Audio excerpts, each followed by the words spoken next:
Welcome everybody to Stirring the Pot episode 4. Now we do all apologize for our third episode not being out on time. It was shaky, but we're going to get it figured out, and it'll be out at the same time as this one, hopefully. Another thing to mention, we are feeling kind of down. It is that time of the year where everyone's getting sick, so please be safe when you go outside. So this week in our episode, our first thing, of course, is our recap of college football last week. And oh my lord, was it a great week. Especially if you're a Mountaineer fan. The climb is back. Golf claps. Gotta love it. The climb is back. What a game, though. If you're West Virginia, you know you needed an upset win. Oh my God, Herb Street. He was not on my good side. I was watching game day and I saw that and I'm like, oh my God. I think the best news of all is that Garrett Green is back, and he was coming out swinging with that rush game. It was great. Did you see the one thing on the broadcast where he's trash talking the two TCU players? That was amazing. Oh, I loved it. That's my quarterback. Want to run through a brick wall. And oh my God. I'm actually happy the refs didn't flag him on that. That's football. I know. It's all talk. Come on. Yeah, and Big 12 ball is something else. He backed it up, and it was a tight win, but the thing that everyone wants to talk about in that game is the defense. It's a revival defense, one of the worst in the league last year, turning into one of the most explosive and best to watch. I mean, the second half defense was incredible. Absolutely. Considering a potentially top 2-3 Big 12 quarterback with TCU, you just stopped him. Overall, like everybody's like, oh, this quarterback is going to throw, dime you, destroy you. That didn't happen. I think we were talking about it earlier before we recorded it. Like, what was it? Like 1 net yard in the third quarter? Yeah, it was 1 net yard, and they upped it. Their average was 0.1, but they rounded up to get them to 0.1 yards per play. You don't hear about that all the time. I'll tell you that right now. It was incredible, and Brock Osweiler loved every second of it. He was in the booth, and he was behind the climb. I noticed that when I was watching. I'm like, is that really Brock Osweiler in the booth? I was like so confused. I didn't know he's calling games now, but that was something pretty interesting. That's for sure. But we do have to move on because I forgot to do intros, and we have a special guest here today. Hey, clap it up. Sir. Clap it up.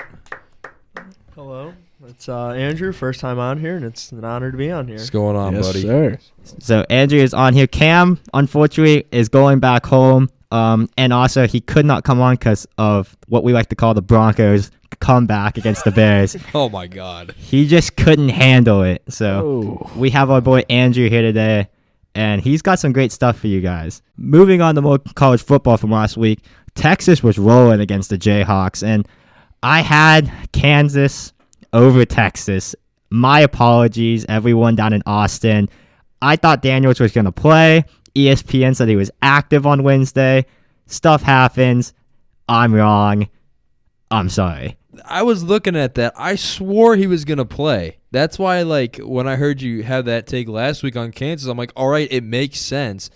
But then I didn't see him on the field. I'm like, what is going on? And then eventually found out he wasn't playing, and that's kind of when it all just started going downhill. Yeah, and Quinn Ewers started to show out against that team. I think Quinn Ewers does tend to show up against the ranked teams. I mean, you saw it against Alabama earlier in the year. But I think that was a statement win for Texas. There was a lot of people who had some opposition against that game, including you. And I think Texas proved themselves.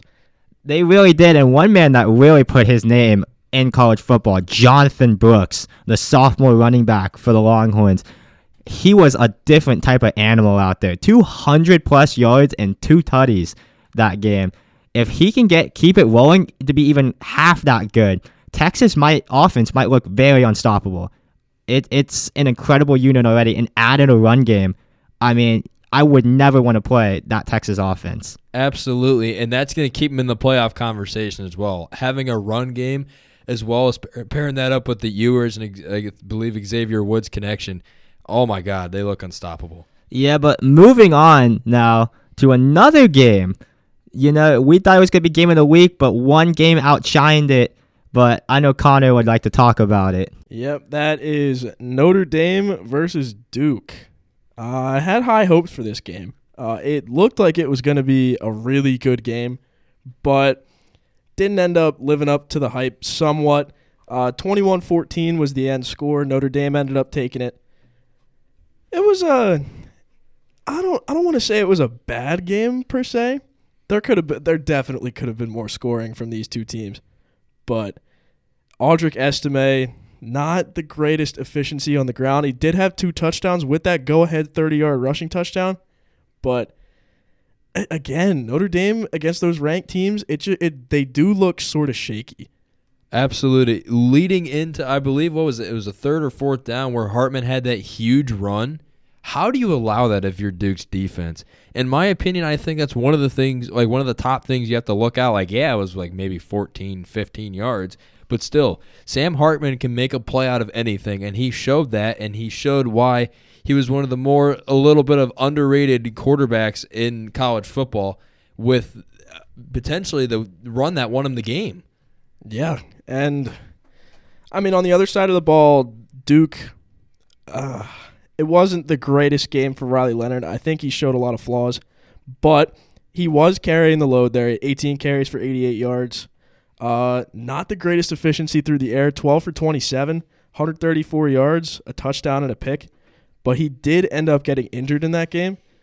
It's a heart crusher, especially for you, Gabe, because I know you've been riding with Riley Leonard the entire season. Yeah, ever since he beat Clemson, he's been my guy, and I knew he had problems in the air this year, which isn't like him, but when I saw him go down, it was like a part of me just, like, died. Like, he's my guy. Especially him going down, what was it, the Hail Mary attempt?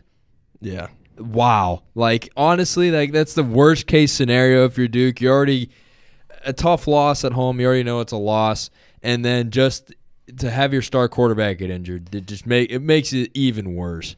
Yeah, so definitely prayers up to Leonard. Get your homework done when your leg's broken, I guess. Oh, but man. Moving on to definitely probably the best game of college football so far. I don't think there's any disagreement here. LSU versus Ole Miss. It was a QB battle. 2 names. I know Connor's guy Jackson Dart was up there, QB of the week. And, of course, Jaden Daniels for LSU wanting redemption against a ranked opponent. I know RJ did this game last week, and he's very excited to get into it. Oh, man, did I pick a great game. LSU going into Ole Miss, it was a back-and-forth battle. Both quarterbacks threw no interceptions and 4 touchdowns. You're like, oh, my Lord, you have 100-yard carriers from each team. Wow. It was an overall showdown. Shout out to Ole Miss for getting a very impressive win at home against a Tigers team that even at the beginning of the year, even after the loss to Florida State, we were still kind of iffy on them, but they're still a great team no matter what. Brian Thomas Jr., Malik Neighbors absolutely carrying the LSU receiving. But Trey Harris and Jordan Watkins, both from Ole Miss, got the job done with Jackson Dart and obviously Quinshon Judkins almost getting 200 yards. Just wow. It was all offense. And it was, if you love like the shootout games, the battles, like I'll give an NFL example, that Chiefs-Rams game, oh my Lord. This was something that compared to it for sure. So obviously a great game from Jackson Dart and also Jaden Daniels. They both showed out for sure. Yeah, and another part of this game that was really interesting was, wow, holy rushing attack. I've been saying it all year. This Ole Miss team, they've had a blistering run game. Quinshon Judkins, like RJ said, had 177 yards. But these two teams combined for 540 rushing yards. Can you believe it? Jeez. No, I mean, that's insane. There was over 1,000 yards of total offense in this game. That's like an offensive coordinator's dream. Yeah, when you think of SEC, this is exactly what you think of. Shoot out. I wouldn't want to be either defensive coordinator from either side of the ball. No. Ooh. And it's like a shout out to the defense because, in my opinion, they didn't play like bad. It was just, what are you going to do to stop? You're going up against 2 baller quarterbacks that have some receivers that just made the game just a shootout. And also with Judkins, he had 33 carries. 33. Ooh. It's just not something you really expect, really, honestly. No. my belief. It got them the win. Despite that, it was a great game. I know everybody was on their feet. You could not sit down for that one. But moving on to this week, the upcoming battles of college football. I know Connor's got one. It's another cat fight, but I think it's going to get interesting. We have the SEC cat fight. Two Tigers going at it. Go Tigers, go Tigers. Number 21, Mizzou, is hosting number 23, LSU, fresh off a loss to Ole Miss. Now, LSU is slated at a 70.2% chance to win on the road, even though they are lower ranked than Mizzou. And like we were talking about before, LSU had dropped a very close one away to Ole Miss. And it was a shootout. There's no other words to describe it that it was a shootout. But they did drop 10 rankings because of that game. They dropped down all the way to number 23. They are almost off the AP top 25. Yeah. So it's bound to be a great game. Like we were talking about before, Jaden Daniels had a great game against Ole Miss. 27 for 36, 414 yards, and 4 touchdowns. Rushing, he added on almost 100 yards with a touchdown on the ground. We had doubts about him after the FSU game. We thought maybe he's not the best at performing in big games.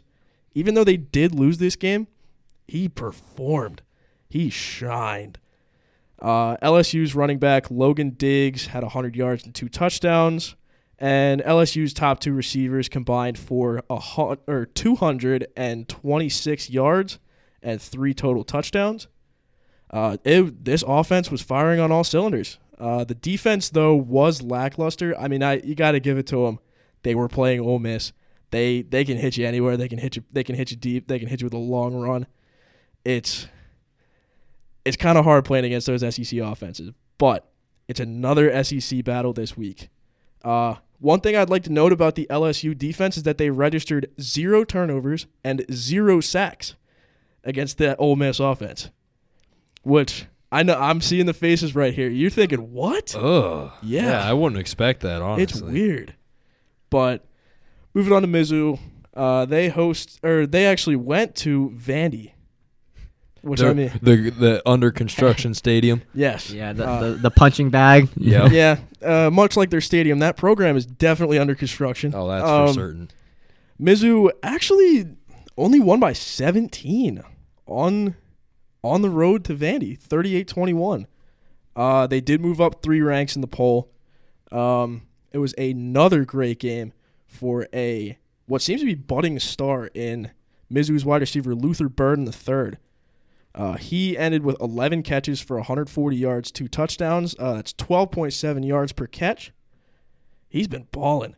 He's got over 600 yards on the year. He's looking like a formidable threat in this offense, especially with Brady Cook throwing on the ball. 33 for 41, 395 yards, 4 touchdowns with an 80% completion rate. That's SEC quarterback right there. Another wide receiver for Missouri, Theo Wees Jr. I don't know if I said that right. Bear with me. He had 10 catches for 118 yards and a touchdown too. I don't want to call it a dominant win for Missouri, but the offense definitely did shine. I don't like the fact that they gave up 21 to Vanderbilt. Mm-hmm. If it's baseball, different story. But you can see them giving up 21 in a baseball game. Oh my God! It's Vandy. It's Vandy. Vandy's like one of the best baseball programs. That's what I was about to say. But yeah, looking at this matchup, although they are ranked above them, I don't see Missouri hanging in there that much. I think they can make some plays. I like Brady Cook and Luther Burden connection. And I think LSU's going to go into Missouri and win 38-21. Is it the Mizzou defense that does it for you? Like, is that like the one glaring flaw? Is that they gave it 21 points to Vandy? Yeah, that's very concerning for me, especially if you're going to be a ranked team. You've seen ranked teams over the years not have the greatest defenses. I can't. It doesn't do it for me.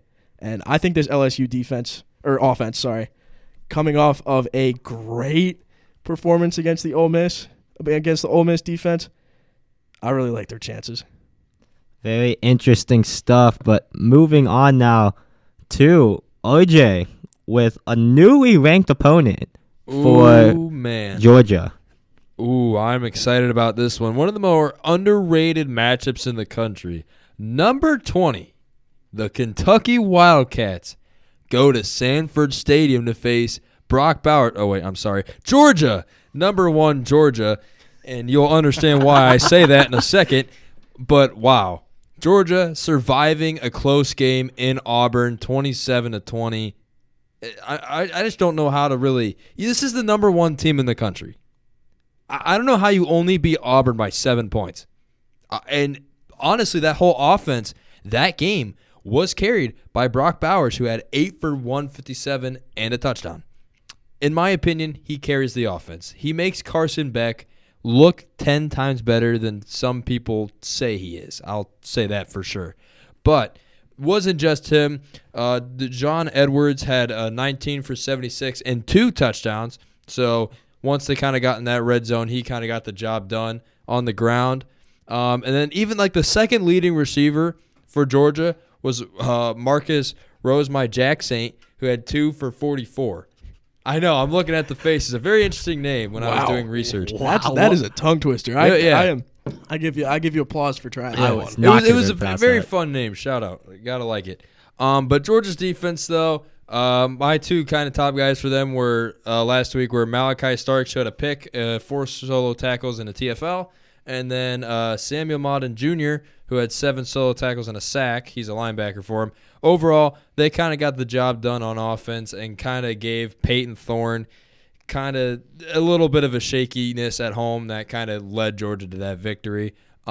Switching teams, Kentucky last week, 19 points at home against number 22 Florida, kind of exposing Florida as per usual around this time of year for certain.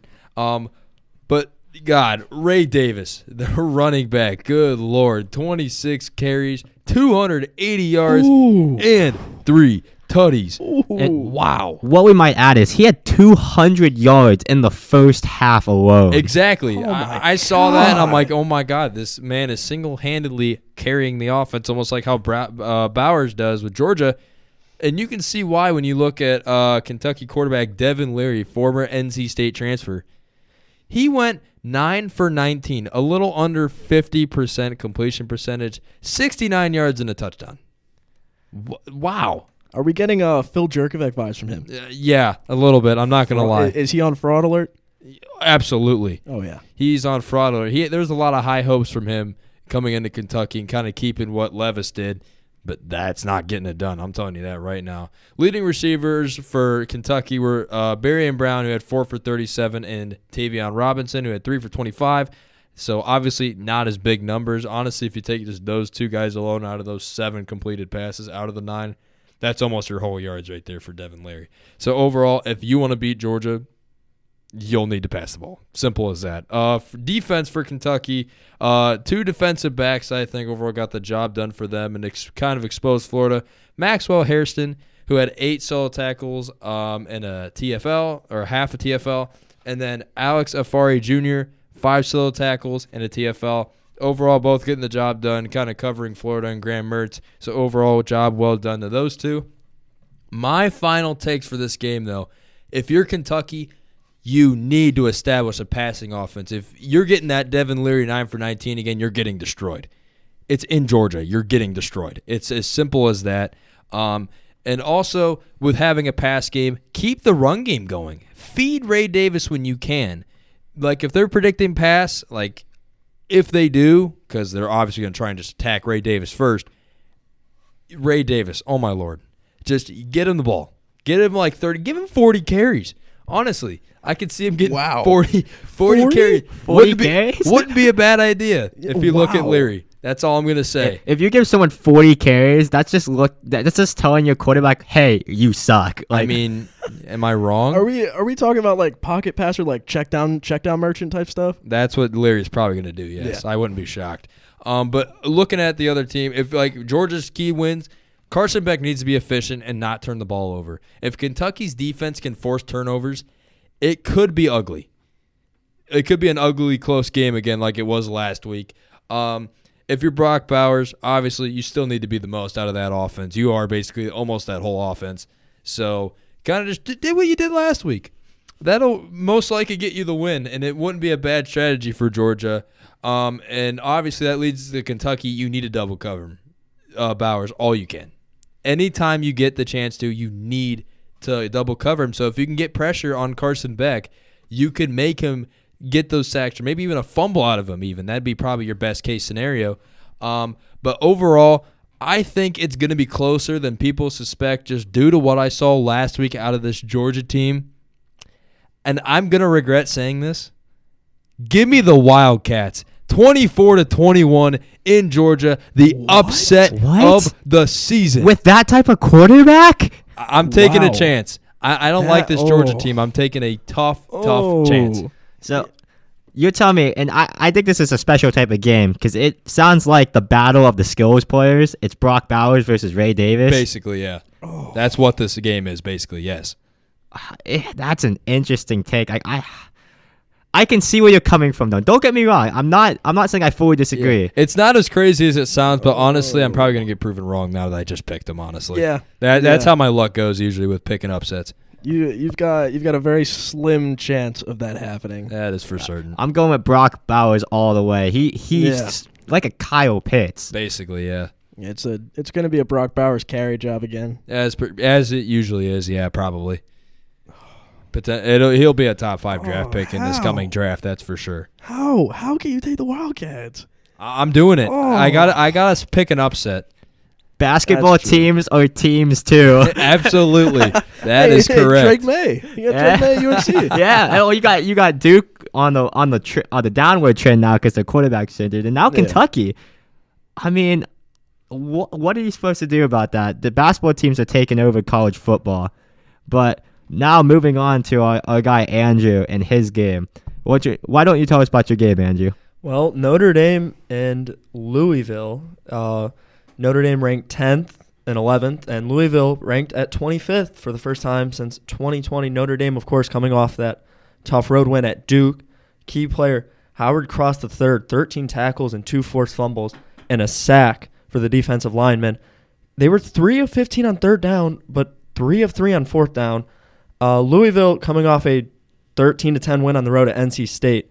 Plummer went 21 of 35, 286 yards, a touchdown, 2 interceptions, and holding NC State to just 201 yards of total offense. Jake Plummer, though, interesting to note, this is his 3rd straight year playing against Notre Dame. He is Plummer is 0-2 versus Notre Dame in his career, losing with Cal and Purdue.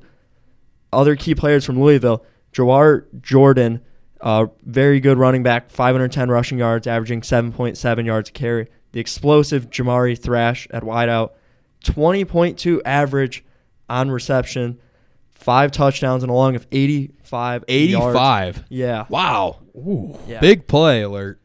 Of course, Notre Dame, no shocker there. You got Estime, Hartman, Howard Cross, Mitchell Evans. Such a good team, but they only have 2 receivers to go over 100 yards in a game. Those from the tight ends, Mitchell Evans and Holden Stays. Another key thing I thought, their kicker, Spencer Schrader, 27 for 27 on PATs, but just 5 of 10 on field goals. That is going to come important at some point.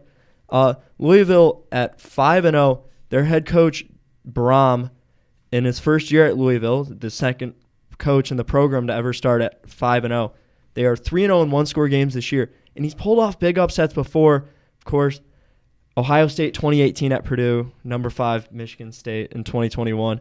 They're an underdog for the first time this year with a 29.4 win percentage on ESPN, and they've sold out the stadium and are likely going to post an attendance record Saturday night in the primetime slot, just their 3rd ever meeting. Yeah, it's an interesting team, Notre Dame. Of course, we all have done our research on them, and the more you look at it, it's more of Sam Hartman not getting many opportunities. Like, it's such a weird thing to say, but his completion numbers, he doesn't get many completions. They really rely on that run game. Absolutely. I mean, do you blame him, though, having Estime in that backfield? And they do kind of like the running back by committee, like how you saw against the Ohio State game, I'll give for an example. Like they use 6 backs. You don't really see many teams in college doing that running back by committee system. With all these shootouts I'm hearing listed, Ole Miss and LSU, it's kind of refreshing to feel and hear and watch a grinded out game. And that is exactly what I feel this game is going to be. Notre Dame Duke, to some people, may have been boring. Well, you're going to get another boring game, Connor, this Saturday night on ABC. Notre Dame 5-4 overall under Marcus Freeman's tenure in one-score games, and they're also 5-4 against ranked opponents under Freeman's tenure. Yeah, I think that point is important to note, that it's not going to be the most like eye-appealing football game. It's grit and grind. It's trench football. It's trench warfare. I think you're right about that. I think it's going to be. In my words, I wouldn't mince my word. I'd say it's going to be a pretty boring game. I mean, you see the SEC ones like you were saying, but it's definitely going to be a game to keep an eye on. Oh yeah, I'll be giving it a watch. That's for sure. Oh yeah. Yeah, I probably will not. I'm not the greatest at watching Notre Dame games. I don't necessarily blame you. I just don't like Notre Dame. As for my final score prediction, I will take Notre Dame 24-21 and another grinded out. Hartman doesn't really have the most eye-popping numbers, but he just does things to win games. 17-yard carry to keep it alive. How much did that hurt you to pick Notre Dame? It hurts everybody here. Yeah, collectively as a group. I feel like picking the Fighting Irish is like picking the Cowboys sometime. Oh, I'd say Alabama's closer to the Cowboys. That's true. That is fair. It's always interesting when we pick Notre Dame, but moving on to what we think is the game of the week, Oklahoma and Texas. Now, this rivalry has been going on for a while. It's a Big 12 shootout most of the time, but it is in a neutral stadium this year. They were playing in Dallas, Texas, which is pretty neutral. It is a very neutral sighting. This is the last time it's in the Big 12. Next year, SEC. Man, that's going to make it even more special, honestly. Goodbye. Yeah, Thank you, SEC, for taking these two teams.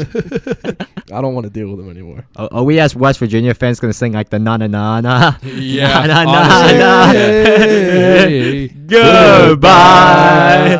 Yeah.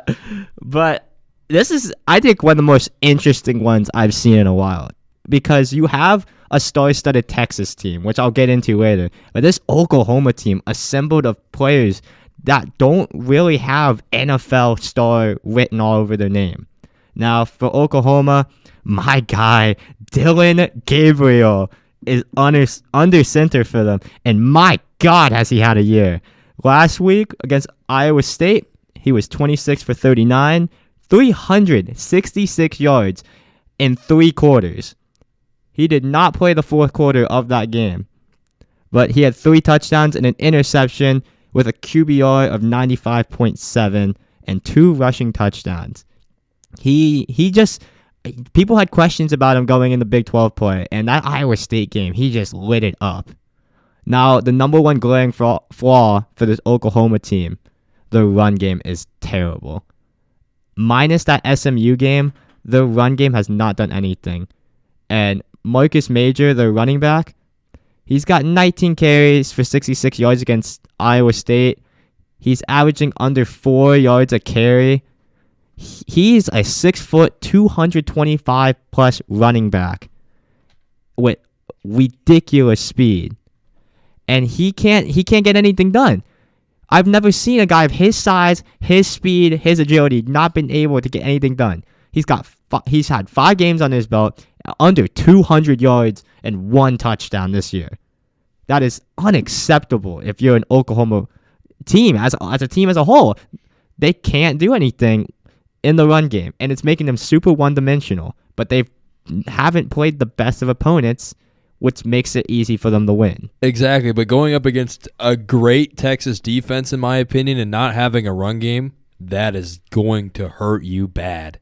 That is for certain. Yeah, and I've been talking about Dylan Gabriel, but his receivers well, it is receivers. Their receiving core as a whole is ridiculous. They go as much as 9 deep on this team. But I don't think it's because they don't have a number one guy. I think it's because they have so many guys they can use. Jaleel Farouk was supposed to be the number one receiver coming into this year. Last week had 5 receptions, 81 yards. No touchdowns, though. 4 wide receivers last week caught a pass for 35-plus yards. 4 different receivers did that. And 10 different players caught a pass, with 3 different players having a touchdown. The Oklahoma defense, it's got its ups and downs, but Danny Stutzman is a future NFL star. He is arguably their top prospect. 6 tackles, which is a very low number for him, 6 tackles. 4 solo with 1 tackle for loss and a pass deflection. OU as a whole had 9 tackles for loss. They love to swarm that offensive line. They like to bring the floodgates. They try to find any type of gaps they can, and it really seemed to work. Now, Iowa State was avoiding a lot of sacks. Iowa State loves to do this rollout action, play action. Their quarterback is always moving to the right, so you're not going to get many stats numbers. But, this Texas defense is going to feed, and they have one of the most impressive defensive lines in the league. They just get sacks. They have 6 different D linemen with a sack last week, on the year, and it's going to be interesting to see how they play. But moving on to the Texas offense, it's scary, and I think we all can agree it has an argument to be the number one unit in the league, in the whole college football. And Quinn Ewers is leading that offense, and he just seems to get better when the lights are bright. And unlike, someone like Jared Allen. Hey, this is a football show. If we make an NBA side podcast that kind of puts onto this, I'll go more into detail on that, what he just said. I think we should, especially when it starts up. Oh man, that'd be fire for sure. So stay tuned for that. Yeah. Quinn Ewers, he's a definite draft prospect, and he's a redshirt sophomore. He last week against Kansas, 25 for 35, 325 yards, only 1 passing touchdown, but he threw his first interception, and it was a bad one. He was staring down his receiver, and that linebacker read him all the way and just jumped up and snatched it. He had 2 rushing touchdowns, and he had a 30-yard rushing touchdown, so he's mobile. So you definitely have to watch out for that. But the man that I especially want to talk about, Jonathan Brooks. He is on a tear. Last week, 21 carries, 218 yards. That is 10.4 yards a carry. That's a first down every time he touches the ball. He also had 2 touchdowns, one of them being 67, which is a season high. And he had 1 catch off a great screen pass for 20-plus yards. Now, they have been using the freshman C.J. Baxter, but his stats are kind of hit and miss on the year. He's just kind of there, in my opinion, to give Brooks a rest, because you can't just give a guy 3 straight snaps. He's going to get hurt. He's going to get tired. Now, Adonai Mitchell, though, has been great this year for Texas. Last week, 10 catches, 141 yards, and a touchdown. Everyone's been talking about Xavier Worthy coming in the year, and Mitchell has just shown up. I know you were talking about Jonathan Brooks earlier, and you mentioned it earlier before we were talking about Texas. He is only a sophomore, like you said. Do you think he has the potential to fill that Bijan Robinson-sized hole in that Texas offense? Bijan Robinson might be a stretch, because what makes Bijan so special is that he could catch the ball like a receiver. And I don't see Brooks doing that as good as Bijan did.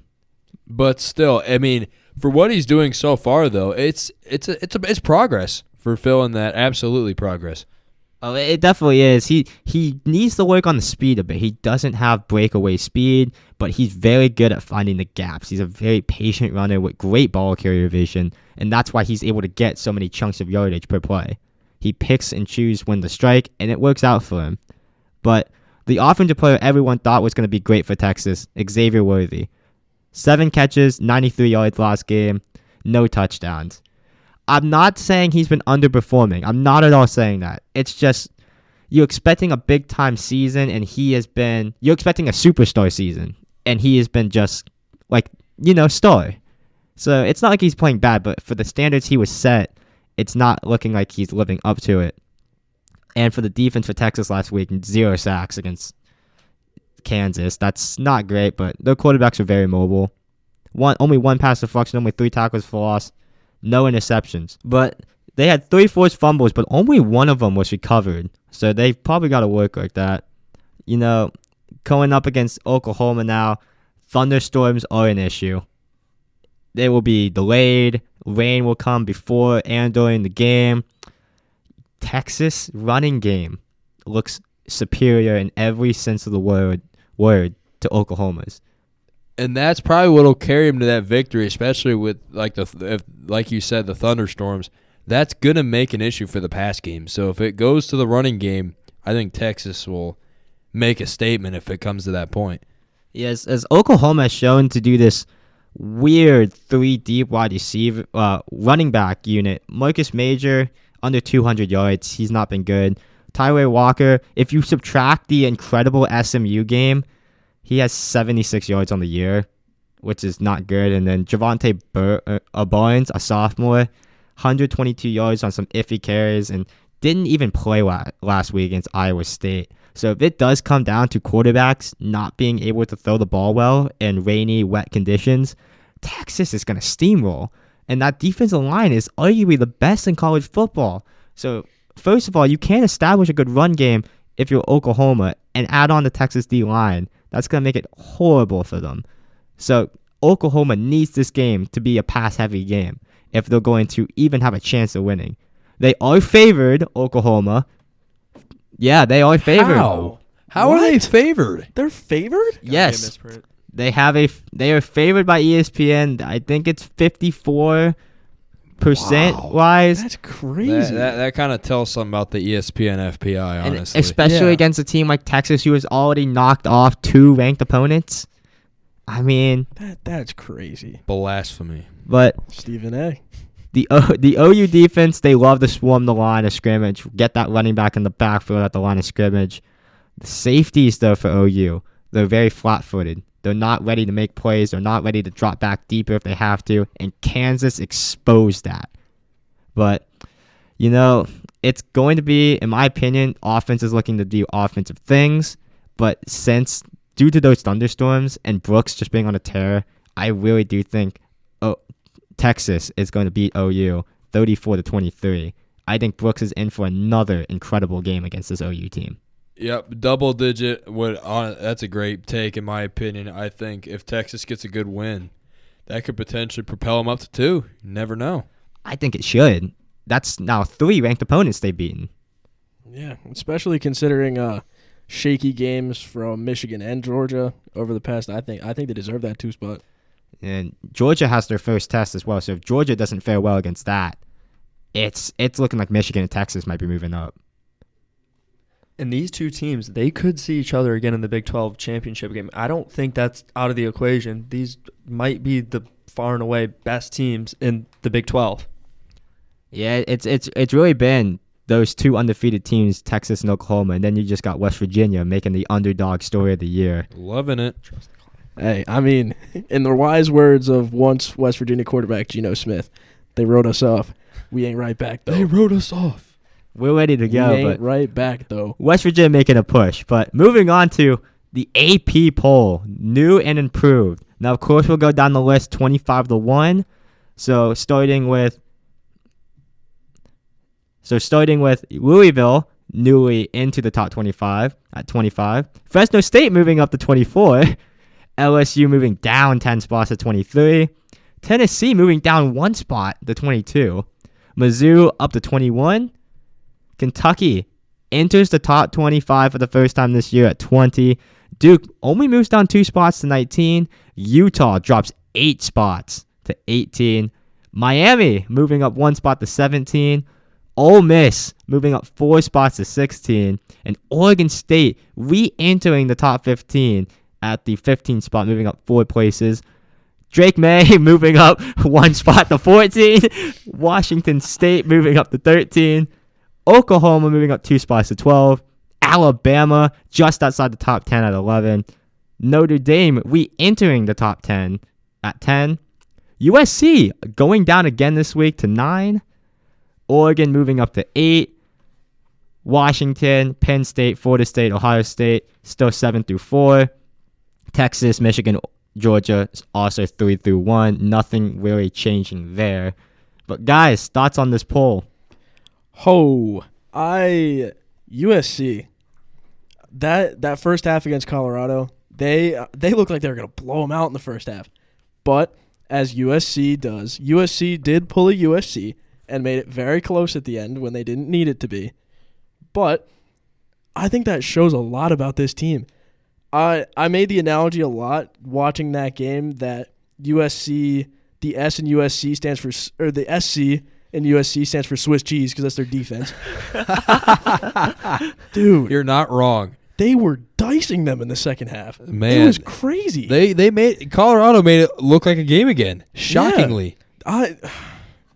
If they continue to play like that, they're gonna lose a game or two, and especially considering it's the final season of the Pac-12, I cannot wait to see where USC end up at the end of the year, and it's all led by Caleb Williams. Yeah, there's multiple other teams they're versing, like Notre Dame. They're versing Oregon State. They're versing Utah. They're versing Washington. I mean, I can't wait for that Washington game. Penix is looking to cook that game. He's going to turn on the burners, start flipping the patties, and absolutely cook this Swiss cheese defense. He's going to take that Swiss cheese and put it on his sandwich. Dude, it's gonna look like an SEC game. I'm licking my chops waiting for that game. It is amazing. Penix versus it's the Heisman battle. That will decide the Heisman. That is for sure. Staying into the current Pac-12, that'll be soon the Pac-2. Oregon State, shout out to them. Major win, beating Utah by double digits. You put yourself back at 15. DJ Uga Undulay, I'm taking a guess. Don't know if I got that. Uigalele. Close enough. My apologies for the mispronunciation. Wait, I think it's something. It's Uyagalele because I always get that Fox announcer that's always saying it. I'm like, Oh, what? yeah.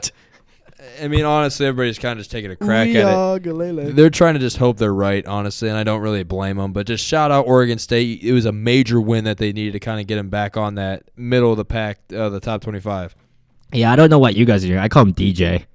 It's so much easier. I mean, he like Cameron was saying before about the Klubnik take. Klubnik's kind of following the same DJ arc. He's not living up to the hype at all. I think one thing we should all notice in this AP is that how spread out the number one votes are. Georgia, who's been a solid 50-plus votes this year, has lost 20 of them from last week. 35 first-place votes, 12 to Michigan, and then 10 to Texas. What? Ghost Johnson, how many burner accounts can you make? How many burner accounts can you make? And then Florida State has 4 times as many as Ohio State. Okay, yeah, this is where That's crazy. This is where I'm gonna step in. I don't know how you're gonna give them 3 more votes in Ohio State. I think with a dominant win against Maryland, if that does happen, I think a couple of those votes, either from Texas or Florida State, will be taken away and be added on to Ohio State's total. But still, overall, I mean, I guess the only reason you can kind of say Florida State is because they crushed LSU. That's kind of the only thing I can kind of think of on right now. But it could change next week. Just look out for that. Yeah, and for people who don't think this Maryland game means something, they're ranked 26th, and they're nearly 25. They have 81 votes to be in the top 25. There are some other iffy teams with votes, like shout out to Air Force, shout out to James Madison, who's on there. Shout out to WV having the same amount as Clemson. Yeah. Yes. Roll in the ears. But moving on to another rankings, the Heisman, which is shaken up as Caleb Williams has retaken the throne with a more sizable gap, in my opinion, than Penix had on him the week prior. But there's one guy on there I love to see. And shout out to Fox Sports for having this list, because it still says Sam Hartman is at Wake Forest. And this list is terrible. That's funny. It has Sam Hartman on Wake Forest, and this was released like what? yesterday, Yeah. October How do- 3rd. How do you just like before you put it out saying, "Oh yeah, he still plays for Wake Forest"? Oh my God! But according to Fox Sports, Dylan Gabriel is tied for 5th place in voting with Jordan Travis. Oh my God! Okay, I'm gonna take over right here. I don't know how, in my opinion, you put Dylan Gabriel, who has played nothing but probably utter trash, against Jordan Travis, who diced up LSU. How? Because that Boston College game. There's another one. I'm looking at it. Why? Tyler Van Dyke is it Van Dyke? I'll get to that one in a sec. One, I'm not gonna go off on my little Cameron Ward rant again because I did that last week. Yeah, you were going on it. The voters should know Cam Ward is so good. He deserves to be top 5, let alone off the list, which is crazy. But one that I see, Tyler Van Dyke is on there. J.J. McCarthy is below him, which is stupid. But Jaden Daniels, who is balling, carrying LSU, he's below McCarthy, Van Dyke, and Gabriel. He's below a guy who threw 3 picks to Bowling Green. J.J. McCarthy, you are a fraud. Shout out to the MAC, but still, good Lord. I mean, that's Also, what a catch. What was it? Who's the Michigan wide receiver that had that catch? That was crazy. I don't watch him. I couldn't tell you. Yeah. I forget his name, but he straight up mossed him. That was a head tap. Oh, absolutely. So maybe you could make the case that J.J. McCarthy's getting carried? I think it might have been Roman Wilson. I think, Might be yes, Roman. it was Yeah. Roman Wilson. Yeah. but also some names to shout out. Bo Nix in 3rd place according to Fox. Quinn Ewers in 4th. I mean, Sam Hartman all the way down at the last on our list. I mean, it's anyone's game, honestly. Hey, but shout out Bodacious. Look out. He might stay up there for the rest of the year if they keep playing well. Bo knows, and Bo does know right now. Bo is cooking. Let him cook. No more Bo picks anymore. Oh, he that's might gone. he might have beat the allegations. Yeah, that was the Auburn Bo picks. It's Bo Nix now. He deserves his name. Bo, I watch him. I watched him once, and it was against Colorado, and I was like, this guy can play. So it's his. I feel like he should definitely be in that top 3. But moving on to pro football, NFL, and it was a terrible week for everyone in this room. Honestly, yeah, everybody in the room. I'll save my take. Like everyone in this room and Cameron, who got the worst of it. But I don't even want to start it. Like, Connor, can you take over? Like, Do I? it's bad for everyone. It's bringing back 2-14 vibes, and I don't like it at all. I've seen compilations of Joe Burrow getting rocked this season. It's bad. Shout out Theo Ash on TikTok for actually defending Burrow, saying it's Zach Taylor's fault for playing him all the time. He's right. He's dead right. Because the Burrow that we know, the Burrow that got paid, the Burrow that got that massive contract extension, can bounce around the pocket. He can throw the long ball. He finds his guys. And the offensive line hasn't been helping. His calf injury hasn't been helping. And so many factors have been playing into our downfall. I get it, but it's been 4 weeks. Well, It's not okay. Week 1, I get it. Week 2, all right. Week 3, But week 4 against a Tennessee team that Cleveland diced up the week before? Okay, stop talking about the Browns. This is the Bengals section. I'm just making it out there real quick. Yeah. It's frustrating. It is frustrating. Burrow's got a big chance this week against Arizona. They're not a great team, so if he can't get it done in 5 weeks against an Arizona team, then Yeah. Whoa there. Josh Dobbs season. I am on the Josh Dobbs train. Former I mean, Cleveland who Browns, isn't? Josh Dobbs. Gotta love it. But how do you give up 21 points in the second quarter alone to the Tennessee Titans? I had to watch Derrick Henry throw a touchdown on my team. Derrick Henry. I was just about to say, guess who had more passing touchdowns than Joe Burrow that game? Derrick Henry. I'm going to be 100% honest. I was watching the game, and I saw Nick Westbrook-Akine catch a touchdown, and I was like, who? Yeah, that's how you kind of know that. Yeah, it that's was. that's how I know this game was a scratch. After the second quarter, I was like, yep, I'm just gonna watch my fantasy players play. Shout out NFL Red Zone. But it's frustrating. I've been saying over the past couple weeks that the defense has been very on and off. Sam Hubbard and Hendrickson have been giving it to all the guys off the edge. Dax Hill with 8 tackles again. Sorry, my apologies. He also had a pass defended. Him, Logan Wilson, and the 2 edge rushers have been our bright spots on this team so far. Chase getting back up there with 73 yards on 7 catches. I don't like him going to the media and saying, I'm always open. It makes me sad. It makes me really sad because I wonder if there's a little rift in the locker room now that was so tight. Not only a rift in the locker room, but a rift on contract talks. Ooh, if it keeps this up, that might be a scary time. This offseason might be scary for you. Yeah, we could be going back to the Bungles. We could be Joe Burrow throwing to Tyler Boyd and Trenton Irwin. That would be a sight. That would be a sight to see because I don't think T. Higgins is going to re-sign. He's going to look for a bag somewhere else because he's definitely going to be able to get it. But I mean, you see trade talks with the Panthers going on right now. I'm scared. They need that receiver 1 for Bryce Young. He sucks.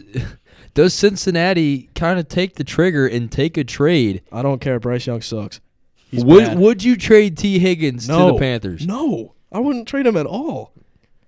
I would not trade him at all. Knowing the receiver and how player, actually, like every player's been traded for picks, you guys should probably get like a 5th-round pick out of that. Wow. Well, I mean, if the Colts are asking for a 1st for Jonathan Taylor, we could at least get a 2nd for T. Higgins. I would say you could get a potential 1st for him. Yeah, because honestly, I mean, the Browns got Amari Cooper for a 6th-rounder. Yeah. That's robbery. Shout out the Andrew Berry yearly fleece of the NFL. We need like a Howie Roseman type GM that just literally pulls off these. I don't even know how they go through trades. All right.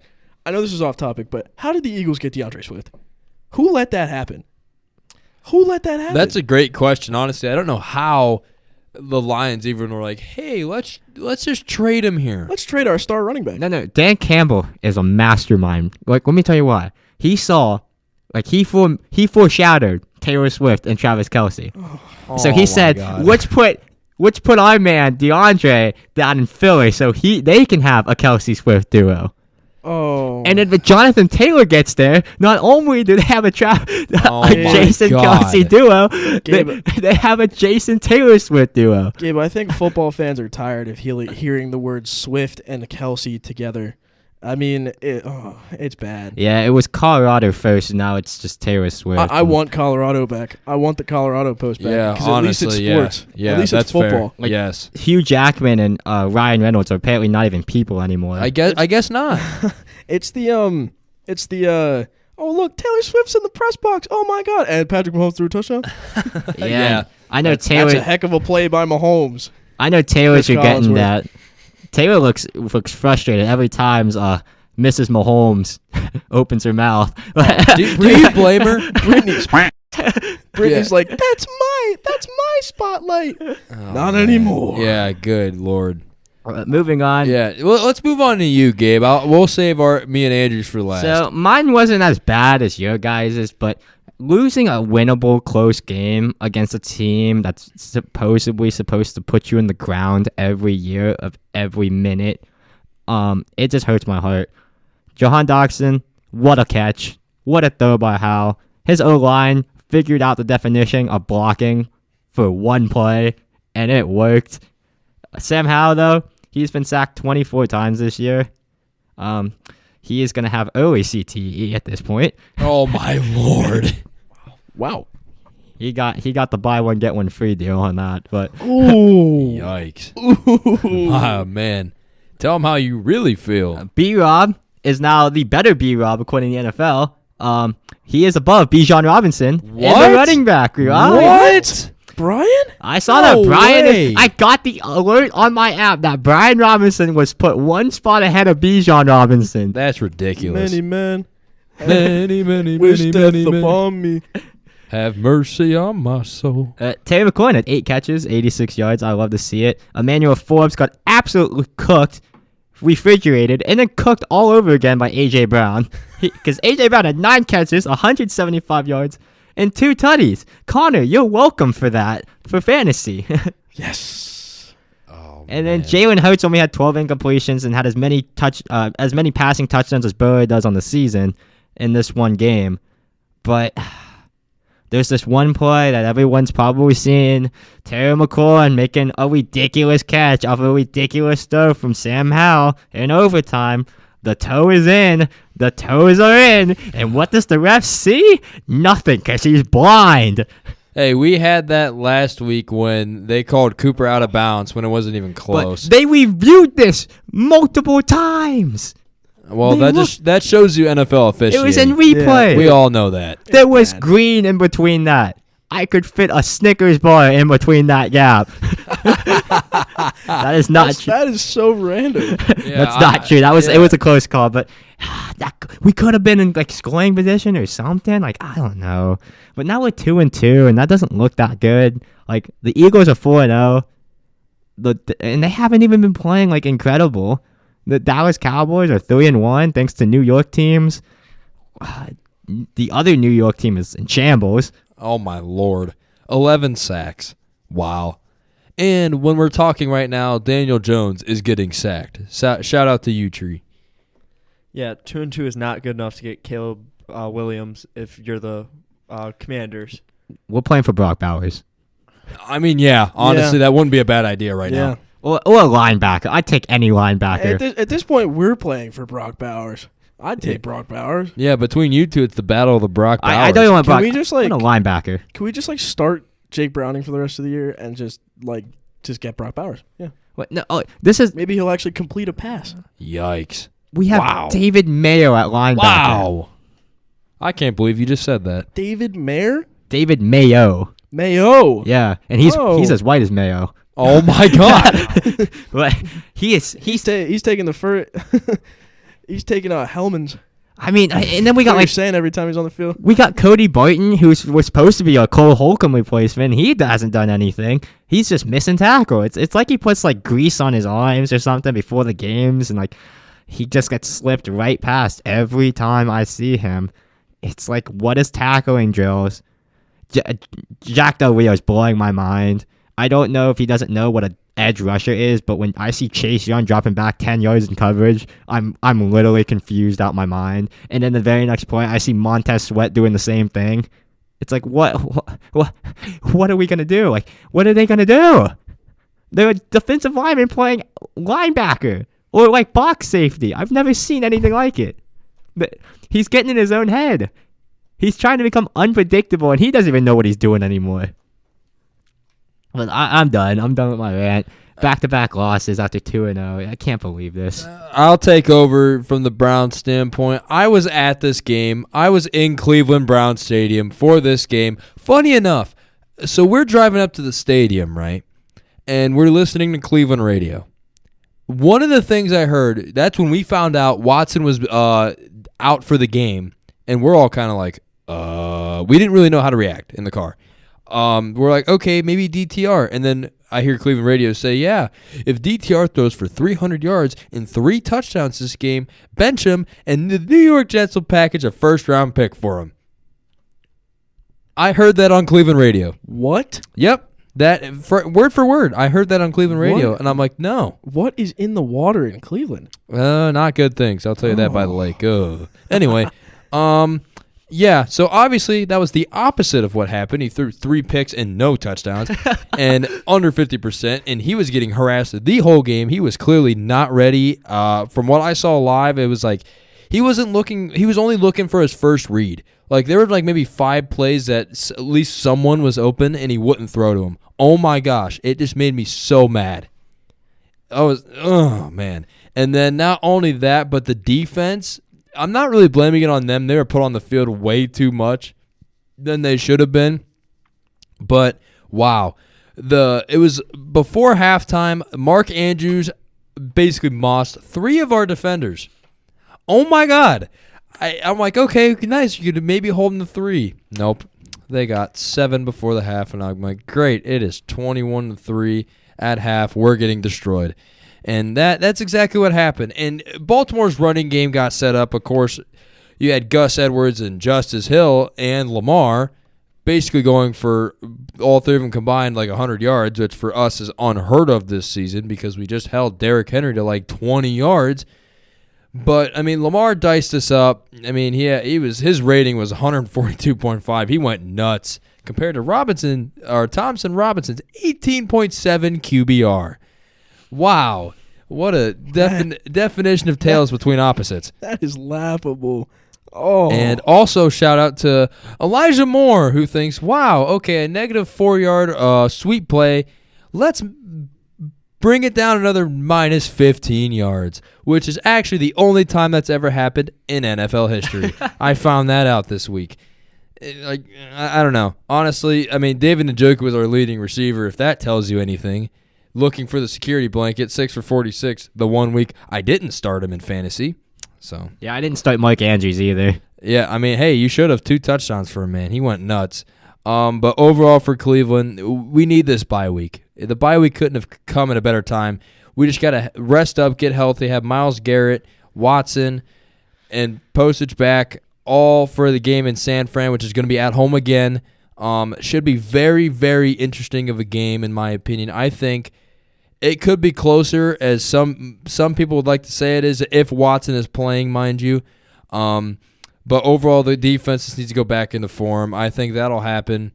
Trying to contain, though, Brock Purdy and Christian McCaffrey, though, and Brandon Ayuk now is going to be a challenge. Oh, my Lord. But in my opinion, Cleveland, I think, will be just fine. We're 2-2. It was kind of the worst-case scenario looking at this before the season. Like, all right, 2-2. You had the Pittsburgh loss. I mean, you have 2 division losses, which hurts. But still, looking into the rest of our schedule, like, we have an easier back end of the schedule. So I think if we kind of play good then, kind of limit the bad losses, I think we'll be just fine. But not a very encouraging week, that's for certain. Yeah, for DTR, it sucks. Thrown into a tough Baltimore defense. That is not forgiving for your first start. In preseason, looked great, but he's not ready yet. Big difference with Deshone at quarterback, and it was shown there. And looking at the schedule at the beginning of the year, it was like, oh, this is terrible, early bye week, but it's really going to be helpful. You know, get a lot of game planning time now without Chubb, get Deshone back to health, and compete throughout the stretch. 2-2 doesn't sound great, but this AFC North is kind of crumbling apart. The Bengals haven't looked good. The Ravens had a bad loss. The Steelers shouldn't be good. They shouldn't have beat the Browns, but horrible turnovers. Yeah, the Steelers are the Steelers. Yeah. Well, Matt Canada as an Oh, offensive my coordinator is the most interesting thing. And Mike Tomlin, and he was quoted, there's going to be changes. And it was he's not fired now, so I really don't know what changes he was talking about. I was just about to say that. I don't know what these changes I don't are. know. Hey, maybe AB called it. Maybe he's the offensive coordinator. Oh, now. my Lord. But you know how he's funny coming. that would be? I would pay for that to happen. That would be like me playing Madden. Yeah. That would literally be like a Madden offense. I think you playing Madden would honestly be better than that, in my opinion. But Yeah. hey, that's just my thought. even though I'm dookie at Madden, it's bad. Oh, Connor, man. you know what this means. My quarterback threw 4 interceptions. His quarterback threw 3 interceptions. Cam's quarterback, minus Denver, has thrown multiple interceptions. Joe Burrow, is he on the chopping block for like 4 interceptions? Oh, my Lord. Oh, make it 5 at this point. Against Arizona. Make it- Oh, my Lord. Buda Baker's about to have a career day. That's all Buda I'm gonna Baker's say. about to have a hat Yeah. trick. If you lose to Arizona, I think is when you genuinely debate about tanking. We should just tank it. That if we're 1-4, You're not making the playoffs. no. At 1-4. Especially in this AFC North. It's just every year. No, it's been a bad start for most of the teams. I mean, the Ravens have looked pretty good. The Browns have looked good, other than obviously Watson and Chubb being Chubb's out for the year, but obviously Watson being like on and off. but A quick little pause, but Wow. I don't know if you're if you're Cincinnati though. I think this is a must win. You need to look good for this Yeah. game. I think it's either we blow them out or we tank. At that point, Yeah, I think we it's either one actually or have the to other. consider tanking. Yep. My team gets to versus the Browns on Amazon You mean the Thursday. Bears? Oh yeah, sorry. This is our bye week. The Ooh. Bears, Oh my the God. Bears get the we get to versus the Bears as Washington fans. That's the closest thing to another bye week we can get. Hopefully, we don't give the Bears their first win since Elon Musk bought X. I know this is looking forward very ahead, but Week 14, Patriots-Steelers in a battle of two great offenses, horrible offensive coordinators. That's going to be good. And on Amazon Prime. So God, Thursday Night Football seems to Wow. always get the greatest matchup. I hope it it's- downpours. yeah. I hope it Oh. downpours that game. Could you that- imagine? That'd be funny. That's for certain. We need Just- a- wow. We need a duel of I think it's later in the year. I think it's like week 15 or something like that. It's Bengals Vikings. It's the Should We Tank Bowl. Yeah, that's honestly the two budding wide receivers needing contracts bowl. Yeah, the two LSU wide receivers we need to get paid bowl. Oh man, Well, you could name it a lot, honestly. You better watch out because I know Jet's gonna do some scouting on Jamar Chase. I don't want to hear it. Oh I don't want to Lord. hear it. Oh hey, my. we could take oh yeah, that's true. I all I'm saying is, could you imagine if Jet and Chase were reunited in Cincinnati with Burrow? No, you don't have the money for You that. don't have the money for that. Obviously we don't have the money for it. You're I'm just saying, You're imagine. playing hypothetical here. Yeah. Oh, yeah. It's strictly hypothetical. 'Cause Or- there is no way. Or you get rid of Cousins and you get a Jamar Chase, Jay Jettas reunion in Minnesota.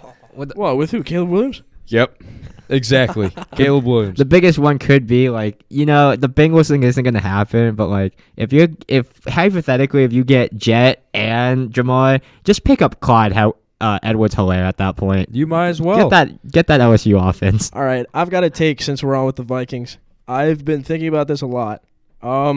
Since he's coming to the end of his college career, if he balls out the rest of the year, I think that in the late rounds, the Vikings will draft the one, the only QB1 under the lights, Spencer Rattler. What? I think they take a chance on him. Dude, no way. They're going to pull a Kellen Mond. No way. They're going to pull what they did with Mond. Kellen Mond was awful for them. Yeah. Well, so yeah, why? but they took a chance on him. and it failed and he horribly. sucked. Late round But doesn't really matter. Kirk's coming to the end of his career. Dude, I don't care how many yards that man throws. He sucks. Yeah, he's not going to be the answer in Minnesota. I think they're going to look for a younger QB in this draft. It's not going to be Rattler, I'll tell you that. If Yeah. anybody, it's going to be Williams or Penix. It has to be. Yeah. Penix would be very interesting in that offense. I will say that. Oh yeah, true. There's Penix. Would he declare though? He's only a junior. I don't see why you wouldn't. I mean, That's true. honestly. After a Heisman caliber. Yeah, year, you can't take a risk. Like, I'm trying to think of the last person who took a risk and it failed. For a junior? Trubisky? Was Trubisky a senior? Well, he was junior? still picked number 2. Actually, Chicago traded up for him with San Fran, Was which it Allen? Was Josh Allen a senior? I don't think he was. I So mean, it- that could be, yeah, I guess. Yeah. Caleb Williams has already talked about not coming back. So, I mean, you know. Exactly. Yeah, that's that too to number put one. out. Yeah, I about to say, especially if Caleb doesn't declare, if you're Penix, you have to declare it immediately after he announces that. Honestly, that would be something if now the top quarterback would be the Michael Penix Jr. Bowl. Yeah. That'd be very interesting. It'd be interesting. But that's our NFL. But moving on to another special segment, fantasy football. I'm going to assume that half of us had a bad week and the other half had a pretty solid one.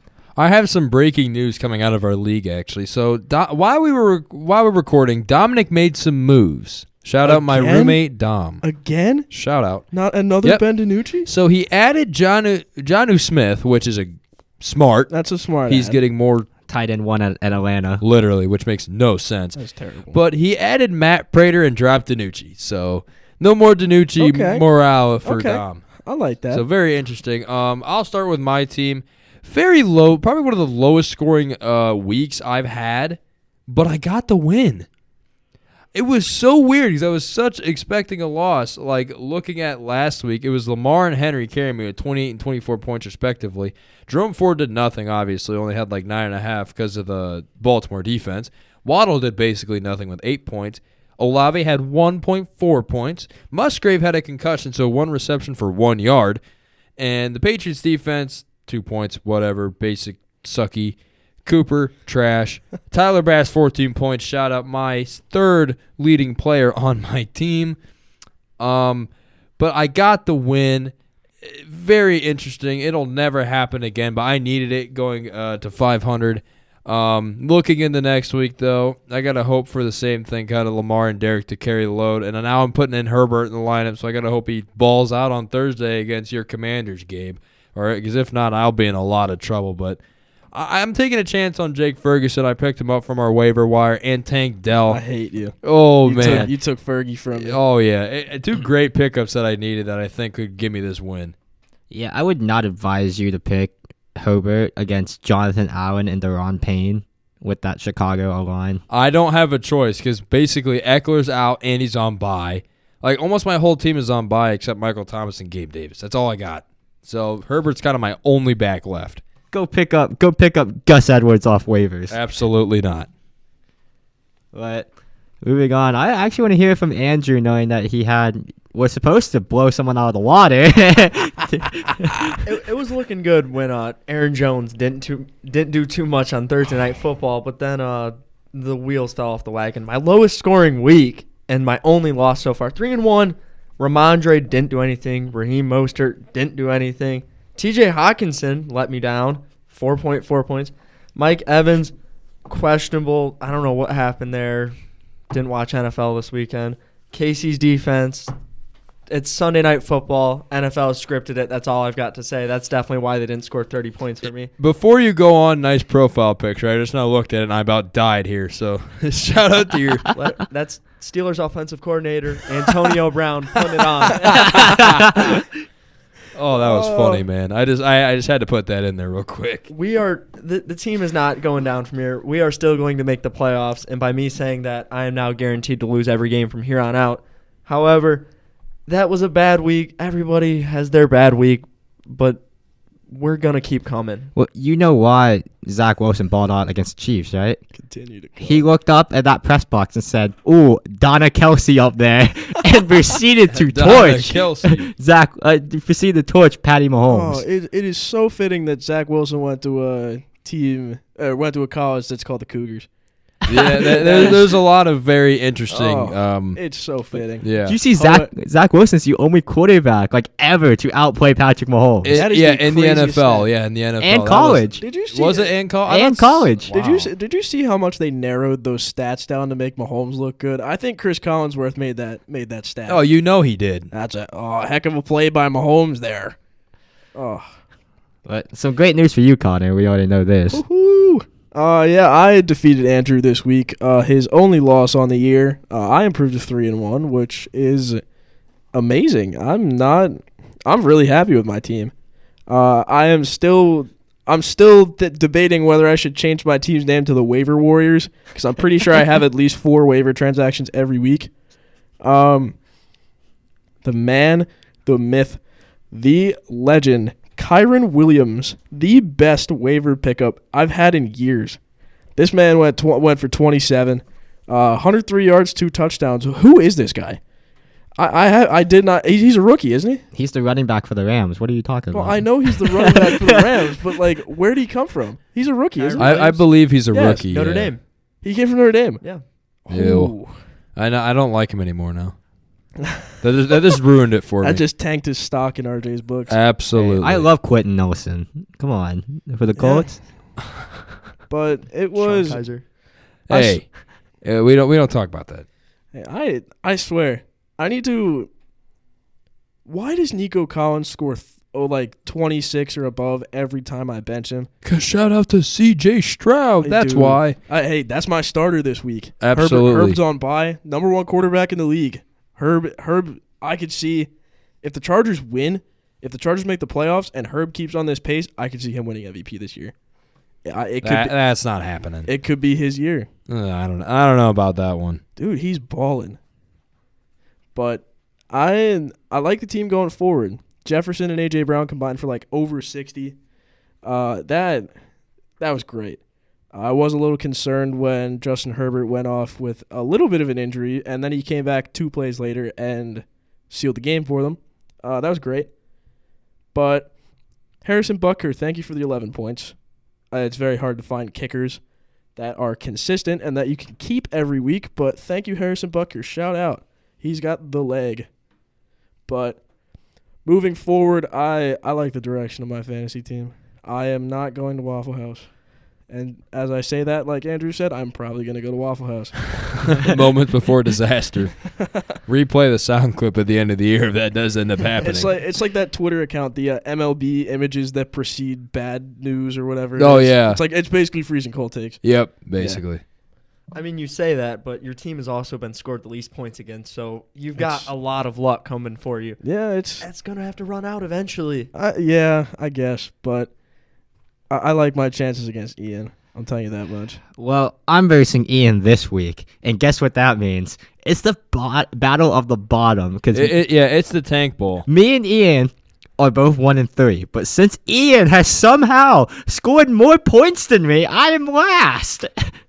How? Oh yeah, he is last. I am I'm last. looking at it right now. I have only had 2 weeks, including this one, which I lost, where I've had over 100 points. He's only outscored you by like 7 points. I know, but I had back-to-back weeks of like 70 and 80. Okay, Gabe, if you somehow lose to a team that has Miles Sanders, Juju, Jerry Jeudy, and Javonte Williams starting. Doesn't he have Deontay Johnson and Cooper Kupp on IR too? Yes. Like, oh my He's gosh. been ravaged by injuries, but He's got the Steelers defense on the bench. I mean, that's always, Yeah. and another kicker. What? yeah, that's questionable moves. But he does have Patty Mahomes, so maybe Patty goes off for 50 and you get pieced. My team was abysmal last week. AR-15 Anthony Richardson balled out against the Rams, and then like I don't know what Dan Campbell was doing with Jahmyr Gibbs. It's like he was picked 12th overall, so it's like getting an X series and then playing your 360. Like that's what the David Montgomery thing literally is. And you got the luck of the draw. You got the waiver pickup of Devon Chain. He is a stud. He's a stud. He has got back. You should to pick back. up this guy instead. Josh Dobbs. Josh Dobbs, baby. I have 2 great quarterbacks. Nah, he's got AR. He'll be fine. And Sam Howell minus the Bills game. Okay, let's not talk about Sam Howell. Yeah, watch Dobbs go off more than Richardson. You know how funny that would be? I'd lose my stuff. Like I'd lose it.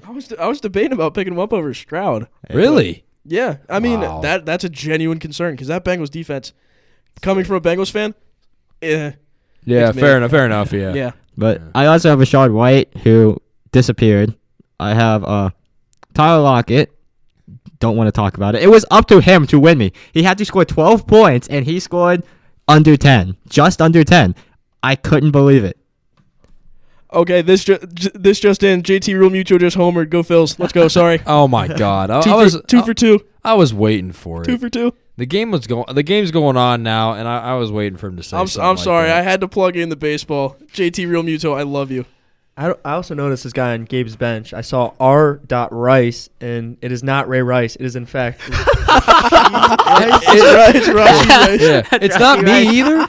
It's the guy. I'm not on the roster. You're not on the roster, RJ? Man, that's disappointing. Well, I had to pick him up because it said Dotson was questionable. And the moment I picked him up, I kid you not, I refreshed my page and the question mark went away. Like the Q went my away God. the moment I refreshed my page. That's so funny. And then I have Travis Kelce and Mike Andrews. I have A-Chain, of course. Saints defense was terrible against Baker Mayfield, of all people.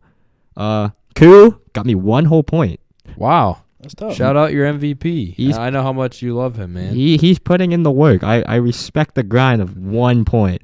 But one name I like to mention who's let me down except for one game. Before you say that, though, shout out to our new man, Andrew, here. The 1 point, 1% better, man. It goes with your motto. 1%. But I'd like to shout out to T. Higgins. 8 targets, 0 catches week 1. Went off week 2. Did nothing week 3. and then has as many catches as fractured ribs week 4. Oh my God! Wow! That's crazy. Wow! I don't know if I'm going to take that kind of disrespect, Gabe. Oh, I think you just did. Well, it's not like I can do anything. Yeah, fair enough. But yeah, Reach fair- across fair the table, Connor. Come across the table. Okay, all right, Yeah, let's go. But Square up. enough. Pay-per-view fight next podcast. I'm versing Ian. If I lose to Ian, just sign me up for Waffle House at that point. Like, Honestly, yeah. If you take the L here, you don't really have a Hey, choice. I mean, I feel like we haven't talked about this yet. Waffle House put out a tweet that said, "Country Roads, take me home." Oh my God! Are we getting a Motown Waffle House? We have to. There's no way you just put that out and casually don't place a Waffle House. It's in one Morgantown. of the best college towns in the nation, Absolutely. if not the. It needs a Waffle House. Please. It is the best. It is the. but It is the. that would do it for us on this episode of Stirring the Pot. A lot is going on, but we're happy all of you have tuned in, and we'll see you guys next time. See you next week. Yeah, peace out. Peace out.